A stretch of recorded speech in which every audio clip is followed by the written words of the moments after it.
Hi YouTube, hope everybody is well.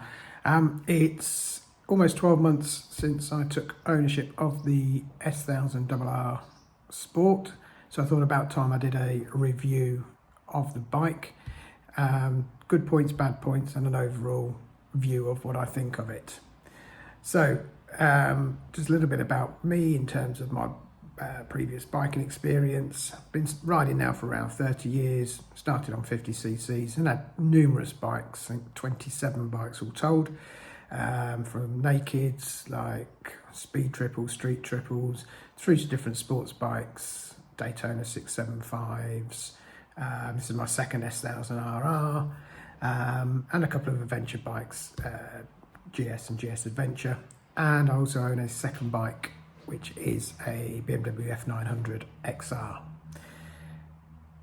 So I'll start with some positives on the bike. Always good to start in the best way.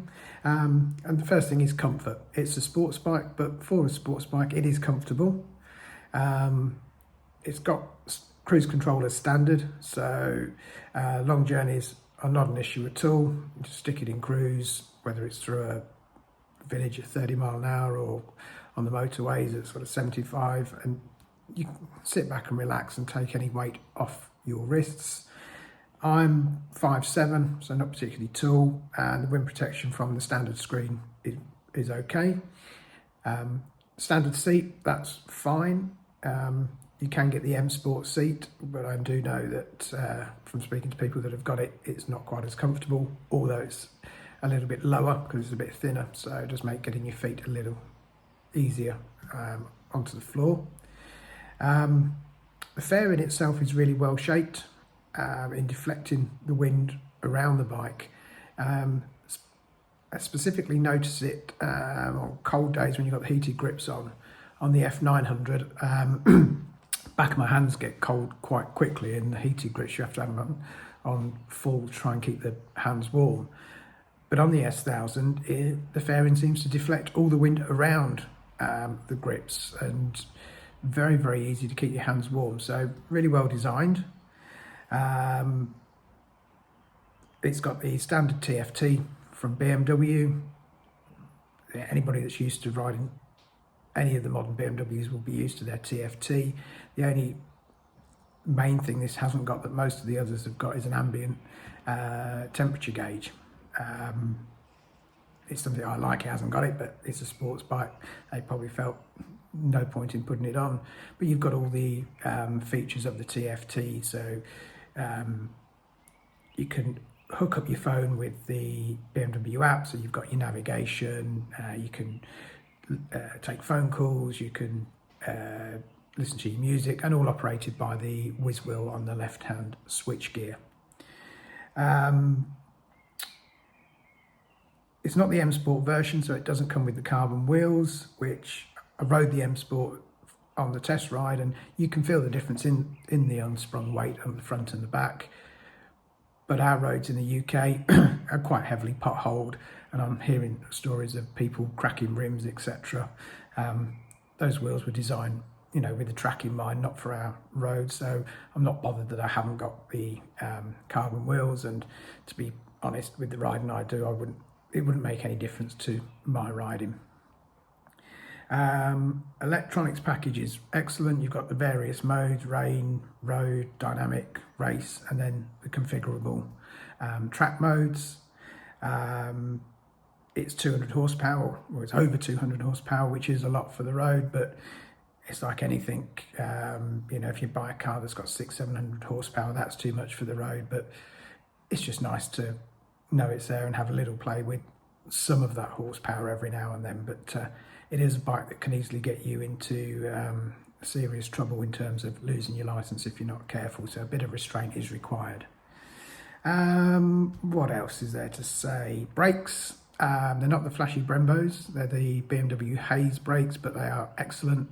Stopping power is very good. They're not grabby at all, very progressive. So yeah, they're excellent. Suspension wise, yeah, it's got the electronic suspension, and for a sports bike it's pretty compliant. I leave it in road mode virtually all of the time because that deals with our bumpy roads very well. Put it in dynamic and you do notice it firm up, and unless the roads are very smooth it can get a bit uncomfortable, but it's great to have the ability to change that on the fly as you're riding along. What else have we got? Ease of riding. You can stick it in 6th gear from a little over 30 mile an hour and it will trundle along without complaint. Crack open the throttle and it will just pull.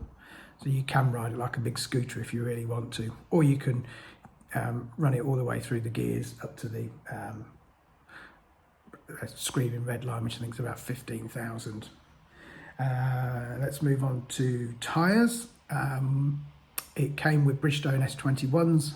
They lasted just over 3,000 miles. They then started to square off from trips that I'd done. They were pretty good. Typical Bridgestone's quite a hard carcass. So I've now changed them to a more sports touring tyre because of what I plan to use the bike for. So I've got Metzeler Rotex 01 SEs on at the moment. Not everyone's cup of tea, but they work well for the riding that I want to do. But there are loads of different tyres out there for this bike, depending on what your preference is, whether it's track, fast road, etc. Luggage. So it's a sports bike, so it can be an issue, especially as mine came without the pillion pack. It's just got the seat cowl, so strapping anything to that is very difficult. Unfortunately, BMW charge over £400 to purchase the pad and the rear pegs, which I think is ridiculous. So come on, BMW, reduce that down, please. So I've gone for the Ventura luggage system. Works very well, and all I've done is I've bought a cheap carbon effect seat cowl off of eBay for 20 quid, because when you're riding with the bag sitting over the back, it does just rub slightly on the cowl, and I didn't want to damage the expensive BMW one. So for 20 quid, if I go on a trip, just replace that cowl with the cheap one and put the Ventura bag on that. Works a treat. What else have we got? Exhaust. Standard one sounds quite nice, but I replaced it with a Pro Race end can, which came from Sycamore BMW in Peterborough. About half the price of the Akrapovic version. At tick over, it's Euro 5, doesn't sound a great deal different, but once you're on the road and that internal valve opens up at around 4,500, it does make a nice noise, and there's some good pops and crackles on the overrun that you can tell BMW have engineered them in, because they're the same pops and crackles every time that you roll off the throttle. Whatever else, you've got the big ugly cat under the bike. Unfortunately, you've got two options there: buy a cat cover, or put a full system on and get it dynoed, etc. I've not bothered. It's part and parcel of what modern bikes are. I've left it there. I'm not going down the route of putting a full system on. This bike came with a few options as standard. It's got the BMW tinted front screen, alarm, M-Endurance chain and tracker system. What else did it have on it? As I said, it didn't have the pillion pack, had the rear seat cowl. Just a little bit on that M-Endurance chain. I've seen a lot of people say you have to maintain it the same way as a normal chain. I will disagree with that. In normal riding conditions, so this is not riding it through winter, through all salt and rain and stuff like that, but in normal conditions, getting caught out in the odd rain shower and stuff like that, when washing the bike, I just wash down the chain with a wet rag, and then just put a little bit of WD-40 on a rag and wipe it through. Chain comes up as good as new, and I've had no issues with it. There's no stretching in it. It's not dry. You can feel that it's still got the original built-in lubrication there. And advantage is you have no lube fling over the back of the bike. I believe as part of the annual service, they put their own lubrication on the chain to keep it going, but in general use, it's just a wash and a wipe. You don't need to lube it. So, but each to their own. What else have we got? So since I've owned it, I've put on a few little extras. I've put on the BMW Rad and oil cooler guard, really well priced at about £50 and very easy fit. Bike suffers a little bit with vibrations at certain revs, which make the mirrors very difficult to see out of. So I bought some Evotech heavier bar end weights. It's made a little bit of difference, but at speeds around 40 to 45 and sort of 55 to 60 in certain gears, you can't see anything out of the mirrors. Get up to sort of 70, 75 and they're fine. The faster you go, the better they are, but you don't get many of those vibes coming back through the foot pegs or the bars themselves on your fingers. So it just seems to be the mirrors that they vibrate, but that's part and parcel of, I knew that when I bought the bike there'd be a few vibes. What else have we got? Any issues on the bike? Nope, touch wood. Not had any problems with it, so that's good. Fuel consumption, for those that are interested, on a long run it'll be averaging just over the 50 to the gallon. A general sort of mixed bag of A and B roads and a bit of town driving, sort of mid 40s. Obviously if you're ragging it, then that's going to be dropping a lot lower, but generally I think it's a 15 or 15.5 litre tank, and generally the light comes on at about 110 to 120 miles, and you've got around about 40 miles of range from when the reserve light comes on. Do that on a longer run, you're getting up to about 130 before that light does come on. So by then you're wanting to have a bit of a stretch and get off the bike anyway, because whilst it is comfortable for a sports bike, it is still a sports bike.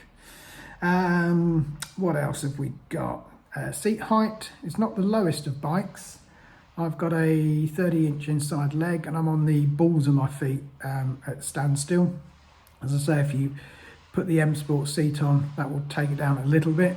The bike's relatively light and it's well balanced, so not having my feet flat on the floor isn't an issue. What else have we got? Oh, a little tip. If you buy one of these bikes, it's got an adjustable steering damper, and there are various settings in the manual that they recommend. When I got the bike, first couple of times riding it, I didn't like the feel of the front end. It didn't feel anything like the test bike that I rode, and I did put that down to the fact that the test bike was an M Sport version, had the carbon wheels. So I played about with the setting on the steering damper, and it's really easy. You literally put your hand down the side, front fairing and just twist it and it clicks either way. And I backed it off to one of the recommended softer settings in the manual. Made a huge difference. Made the front feel really, for me, made it feel great for how I ride. So have a play with that, because it does make a huge difference.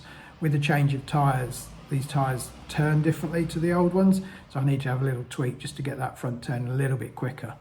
So when I first got it, it turned too quick and it didn't feel stable, so I had to slow that down. But yeah, if you're taking it on track and you want a fast turning bike, it's literally a few seconds, quick twizzle of the clicker, and yeah, you've got a completely different setting, and each click does, you can feel it makes a difference. Fit and finish, no issues at all. It's a BMW, apart from the fact they use Torx headed bolts, which have a tendency to chew themselves if you don't use decent tools.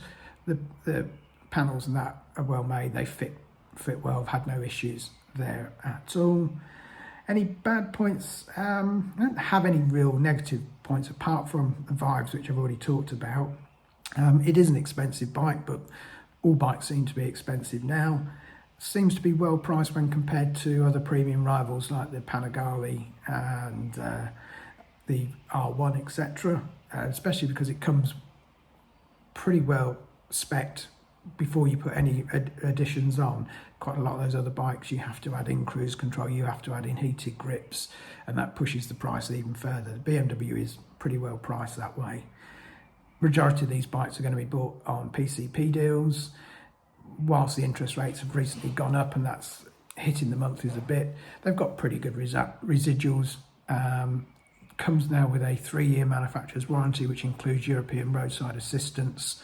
Yeah, it can be cheaper to get a more expensive bike than a lower spec cheaper bike, because the residual on that causes the monthlies to be the same, if not a little bit more. What else have we got? Insurance, not too bad for me. I'm an old fart, so about £350 I think I pay.